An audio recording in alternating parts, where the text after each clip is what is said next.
Boa tarde. Na manhã de hoje, os 20 detentos que haviam sido transferidos da cadeia pública Raimundo Vidal Pessoa para o presídio de Itacoatiara retornaram a Manaus. A decisão foi da juíza da vara de execuções penais, lá do município. De acordo com a justiça, os presos continuavam ameaçados de morte na unidade prisional do município vizinho, que também está superlotada. O clima voltou a ficar tenso hoje na cadeia pública Desembargador Raimundo Vidal Pessoa, no centro de Manaus, com o retorno dos 20 detentos que haviam sido transferidos ontem para a unidade prisional de Itacoatiara, na região metropolitana. Familiares foram para a frente da Vidal para acompanhar a chegada dos internos. O Sindicato dos Agentes Penitenciários do Amazonas voltou a denunciar a superlotação e não descarta novos motins. Eles já foram levados para solucionar o problema daqui da Vidal Pessoa. Daí retornaram novamente. É complicada a situação. Pode haver novos confrontos? Com certeza, com certeza. A Defensoria Pública do Amazonas pediu ao Supremo Tribunal Federal, STF, que determine a progressão de regime e até mesmo a soltura de presos para combater a superlotação. Os detentos mais perigosos, responsáveis pelo massacre no primeiro dia do ano no complexo penitenciário Anísio Jobim, ainda não foram transferidos para presídios federais. 111 presos por diversos crimes dos 184 que conseguiram escapar durante a rebelião no Compage ainda são procurados pela polícia. Com a chegada dos homens da Força Nacional para reforçar a segurança no sistema penitenciário, o efetivo de policiais do Estado volta a se concentrar no trabalho de recaptura dos fugitivos. Nós fizemos uma portaria suspendendo as atividades administrativas não essenciais por 15 dias, para que essas pessoas, esses funcionários, sejam colocados nas ruas. E já estão em Manaus os integrantes da Força Nacional. A presença desses militares aqui na capital foi uma solicitação do governo do estado para reforçar a segurança nos presídios. Recusados no primeiro momento e depois solicitada a ajuda deles, homens da Força Nacional chegaram hoje na capital. Ainda era madrugada desta terça-feira, quando a primeira aeronave da FAB aterrissou aqui na base aérea de Manaus, trazendo 30 agentes da Força Nacional que vão ajudar na segurança do estado. Durante a manhã, a última aeronave a trazer o restante do efetivo foi aquele C-130, um Hércules da Força Aérea Brasileira. Daqui é possível ver apenas o estabilizador vertical da aeronave. Na somatória, como determinou o ministro da Justiça, Alexandre de Moraes, 100 agentes foram trazidos aqui para a capital do Amazonas para ajudar a diminuir a crise no sistema penitenciário. Hoje pela manhã, a Cúpula de Segurança do Estado se reuniu e o secretário Sérgio Fontes determinou que eles serão empregados na segurança dos presídios de Manaus.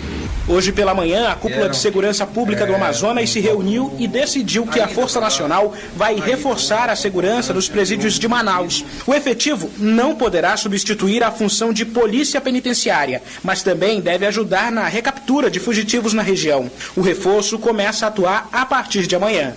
O efetivo que veio aqui para Manaus, ele é quase todo composto de policiais que fizeram ou o curso de choque, ou o curso de força tática, ou o curso de operações especiais. O Ministério da Justiça atendeu o pedido do governo do Amazonas e permitiu o desembarque de homens da Força Nacional em Manaus após a crise no sistema penitenciário se agravar, com mais 4 mortes na cadeia pública Raimundo Vidal Pessoa, no centro histórico da capital, no último domingo. Desde a semana passada, 64 presos foram assassinados em presídios do Amazonas.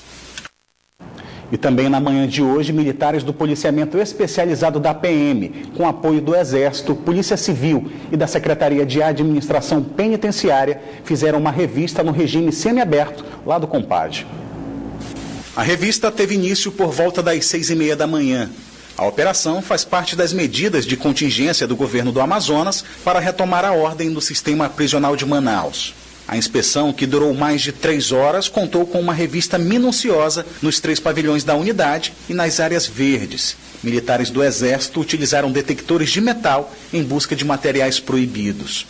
Foram apreendidas diversas armas brancas, como facões, estoques e até machados, além de drogas e acessórios para celular. Polícia Militar, Polícia Civil, Corpo de Bombeiros, as Secretarias de Inteligência, todos nós estamos irmanados para procurar devolver a você, cidadão, a sensação de segurança. Nós vamos vencer essa guerra. Nesta terça-feira, a Defesa Civil do Amazonas emitiu situação de alerta para os municípios localizados na região do rio Juruá por conta da enchente. Caio Fonseca. Os 10 municípios que a Defesa Civil do Amazonas considera em situação de alerta são aqueles na calha do Juruá.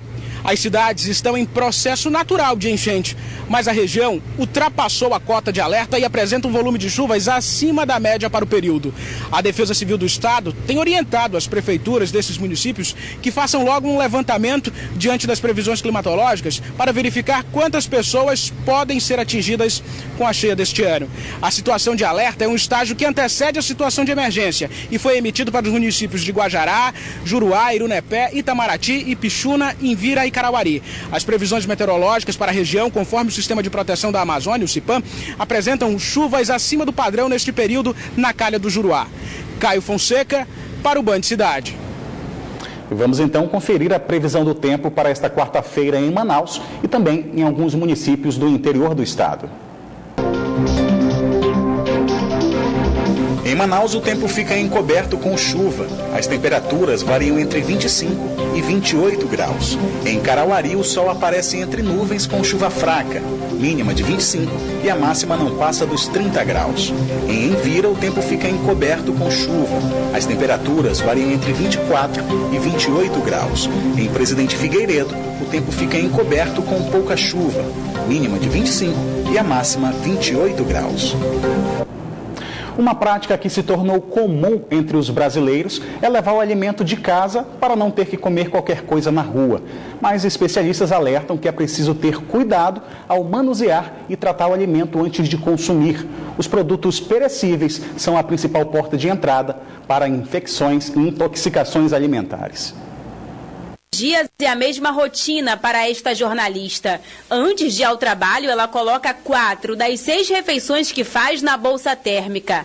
Hábito cada vez mais comum entre quem quer manter uma alimentação saudável com direito a um toque caseiro. A pesquisa foi fundamental na hora de escolher a marmita mais indicada para manter a comida livre de intoxicações. E os cuidados que eu tive ao escolher a minha marmita térmica foi realmente pesquisar bastante, procurar com a minha nutricionista saber qual era a melhor, a de melhor qualidade, para que isso não se reflita na minha alimentação, que deve ser saudável, mas ela tem que estar armazenada corretamente. Então a bolsa térmica é fundamental. Esse é o conselho que esta nutricionista indica para quem deseja começar a marmitar. A iniciativa é boa, mas é preciso ficar atento ao tipo de armazenamento dos alimentos. Deve-se optar por uma bolsa com divisórias para facilitar a montagem do prato ou levar a salada separadamente. Separar alimentos quentes de alimentos frios. Por exemplo, saladas devem ser separadas, saladas que não passam pelo processo de cozimento, que é o de fervura, ou até mesmo aquelas mais assadas, têm que estar separadas dos alimentos frios, por vários motivos. O primeiro deles é que as saladas não passam pelo processo de fervura, então com isso ocorre um risco de contaminação maior. De acordo com este infectologista, apesar da prática fazer parte da busca por uma alimentação saudável, pode trazer riscos. Isso porque as altas temperaturas podem prejudicar os alimentos perecíveis, causando a proliferação de bactérias. Em caso de infecção intestinal, é indispensável procurar o acompanhamento médico para descartar a possibilidade de bactérias no corpo. Podem trazer alguma irritação gástrica, que ela se traduz no paciente através de vômitos, diarreia, cólica abdominal, às vezes pode apresentar o quadro febril. Então, ingerindo essas alimentações, tendo algum vírus ou alguma bactéria que provoca essa reação, o paciente vai apresentar essa sintomatologia e aí é bom procurar um atendimento. Apesar dos cuidados extras, quem usa de forma correta garante que os benefícios valem a pena. A térmica ajuda muito no armazenamento. Às vezes eu deixo no carro, quando eu volto a comida ainda está perfeita, em ótimo estado, pronta para comer e fazer a minha refeição onde eu estiver. Em 2017, são previstos 21 feriados aqui em Manaus. Um já passou, foi no primeiro dia do ano. E esse número prolongado de feriados, inclusive com possibilidade de esticar a folga, levanta críticas por conta dos lojistas que são afetados pela crise. O polo industrial já se programa para compensar os dias não trabalhados. O calendário de 2017 prevê diversos feriados e divide opiniões entre os manauaras. Há quem queira uma folguinha a mais. Outros estão preocupados com o setor de trabalho. A questão de emprego, né, no trabalho, eu acho que atrapalha um pouco, né? Os feriados sempre existiram, certo? O problema da crise é outro. A crise tem que ser resolvida não tirando os feriados. O calendário desse ano favorece as chamadas pontes, que é quando os feriados caem em dias próximos aos fins de semana e permite que muita gente emende mais dias de folga. Em Manaus, ao todo, são 21 feriados.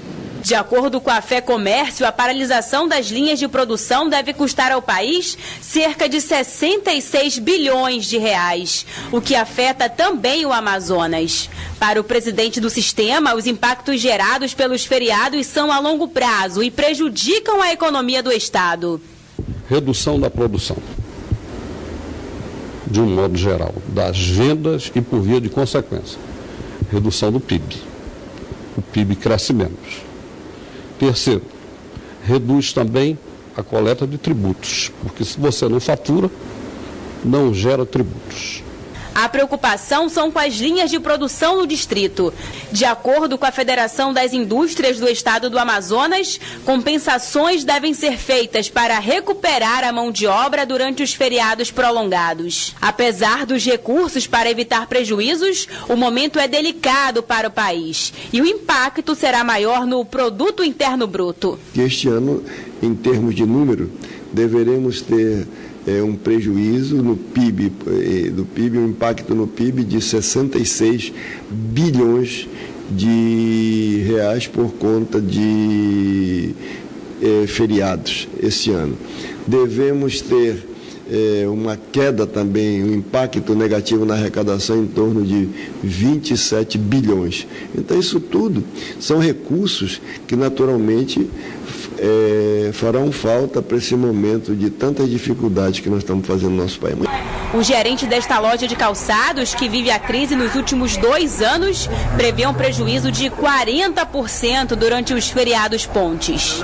Num dia normal aqui, quando se trata de um feriado, a venda cai 40%, 50%, até 60%. Na contramão da crise, quem aproveita para lucrar mais é o setor turístico. Esta proprietária de agência de viagens já começou a programar pacotes promocionais para os feriados prolongados. E nós estamos numa fase de finalização dos pacotes para os feriados mais prolongados, que este ano vão ser vários, né? E assim, nós estamos apostando bastante na situação de excursões e grupos, pequenos grupos ou grandes grupos, para destinos de desejo das pessoas, né? A refinaria de Manaus completou 60 anos de operação. A empresa, que é gerenciada pela Petrobras, comemorou as 6 décadas de atividades com um resultado positivo, aumento de mais de 50% na produção de gasolina no ano passado.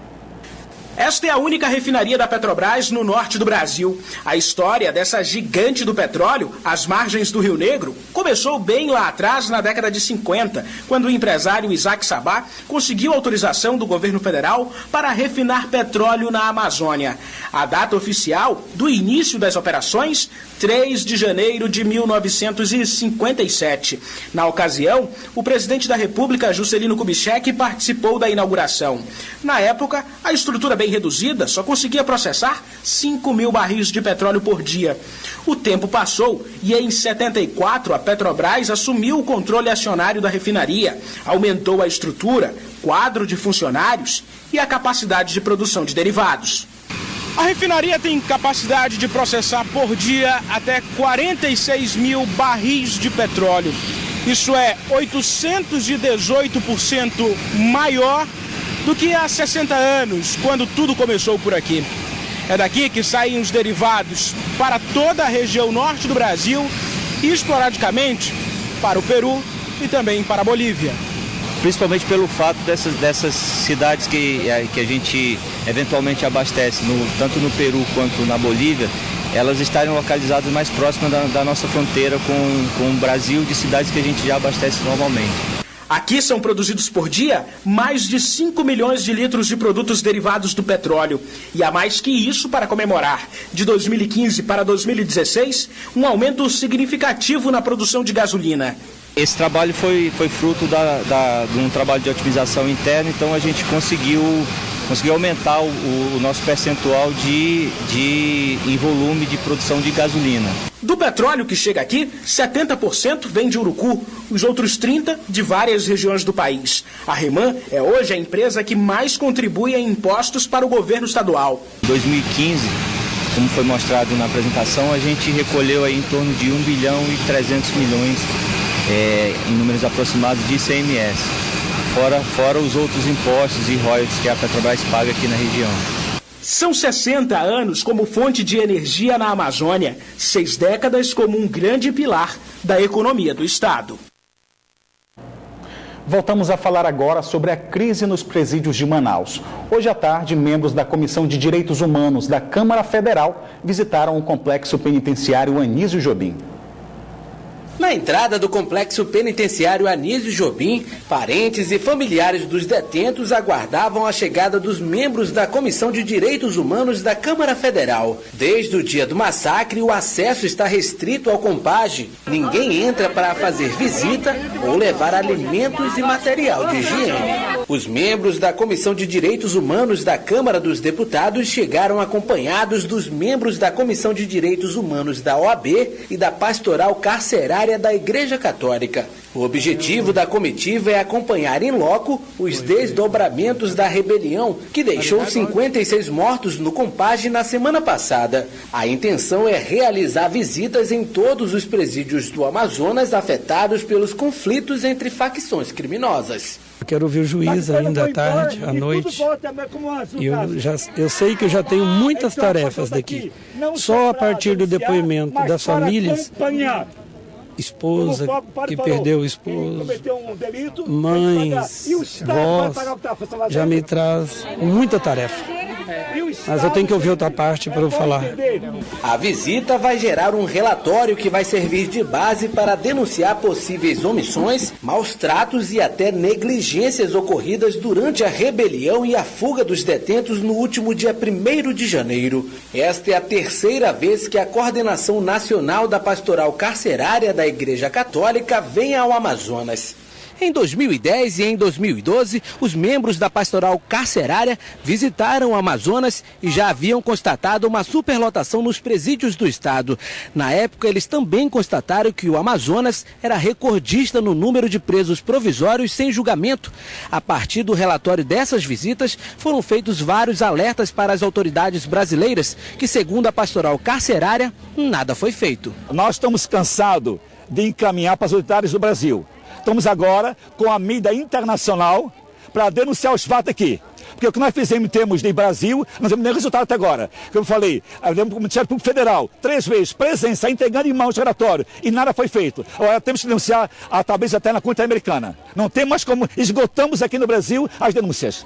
A comitiva deve permanecer no Amazonas até quinta-feira. Daqui segue para Boa Vista, Roraima, onde também houve mortes em presídios.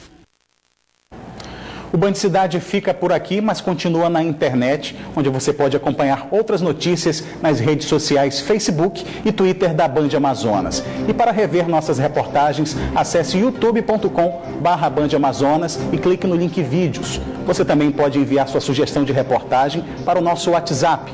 O número é o 99205-1478. Fique agora com as principais notícias do dia no Brasil e no mundo com o Jornal da Band.